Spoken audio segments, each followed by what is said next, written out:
Hello, Soul Family. My name's Melissa. Welcome back to my channel. I thought I'd tackle today the 10 things I did not like about Gerson. If you are finding this video because you're researching and seeking guidance, please take this as my subjective experience. This is my opinion. This is what I went through, and this is not medical advice. I decided to do the Gerson therapy non-malignant protocol for 15 months because of some personal health concerns, and I'll just leave it at that.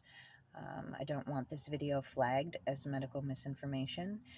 Again, I repeat, this is not medical advice. This is my subjective experience. And a lot of these things that I did not like about Gerson actually overlapped with the things I did like about it. And if you missed that video, it was removed from YouTube for violating community guidelines. So if you'd like to watch it, I will leave a link in the description. You can also go to my channel and find the link to my Rumble page, which is Inspired Energy Alchemy. With that being said, the 10 things I did not like about the Gerson therapy. Number one, you had to eat and juice constantly. I was always in the kitchen, preparing juice, preparing food, cleaning up. It was labor intensive. Number two, it was extremely expensive. The juicer itself was about $2,200, and the ingredients for my juice and my meals ran about $1,000 a month. That's no joke. Number three, I was always cooking and juicing, and that took up a lot of time. Number four, constantly losing weight, even though I was always eating, which triggered a lot of comments from people about, are you sure you're doing the right thing? Is this really healthy for you? Blah, blah, blah. And then, of course, none of my clothes fit, so I felt like I just did not feel good. Number five, the healing crises. They will warn you when you start Gerson that there will be at least a healing crisis or two or three, depending on the length of time you follow the therapy for. And I went through two very emotional healing crises. They were not fun experiences. I'll just leave it at that. Number six, so much energy. Again, this overlaps with the things I liked about it, but when you can't sleep at night, it's rough. Number six, I shopped twice a week, almost every week.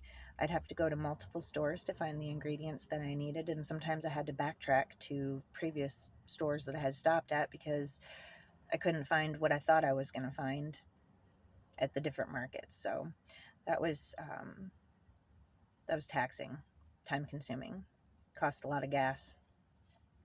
And I actually needed 2 refrigerators to be able to store everything that I needed, and that was with shopping twice a week. So if you have a large family and there's other people needing the space in your refrigerator, you're going to have to do even more of that. So be prepared. Number 8, missing out on some of my favorite foods and drinks.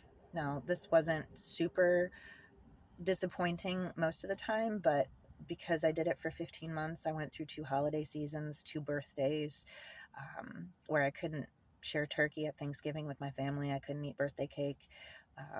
Couldn't have the traditional foods that we partake in during the holidays. And let's face it, food is a very constant thread through most social gatherings in this country. So that was difficult. Number 9, not that this will happen to everyone, but I ended up causing more health issues for myself because I followed this therapy.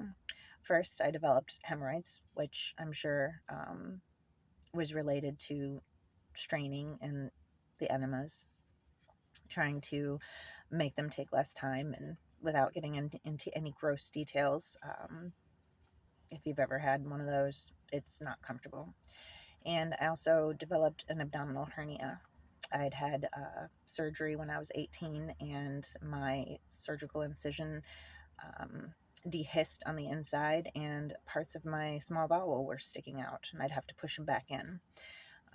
This did end up healing once I went back to eating more protein, but it could have been a bad thing if it had become incarcerated. So I am grateful that I was stopping at that time, and I'm not currently having any issues from that. And number 10, following the protocol religiously actually caused me to ignore my own inner guidance. And I believe that towards the end, I was actually infusing negative energy into my food and my juice and even my enemas while I was preparing them, because I was resenting having to do all of this.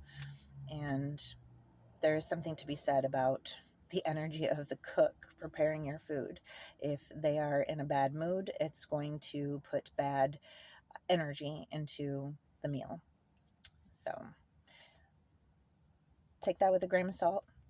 I hope that this helps make it easier for you to decide for yourself. After having done this therapy for 15 months, I can say it was probably not necessary to do it for so long. My intention was to ensure that my liver was able to completely restore itself and that every cell was brand new by the time I finished. That's why I chose 15 months, but 1 month would probably be enough, especially if you're just doing juicing and coffee enemas. If you were to fast and juice only, you are really resting your gut doing that. The juices are living food and they absorb directly from your stomach for the most part, don't even have to be digested. So that can be very healing for the intestinal tract, and definitely consider 1 to 3 months of this therapy, but 15 months, not sure that it was necessary. I hope this helps, and I hope to see you in a future video. Thank you.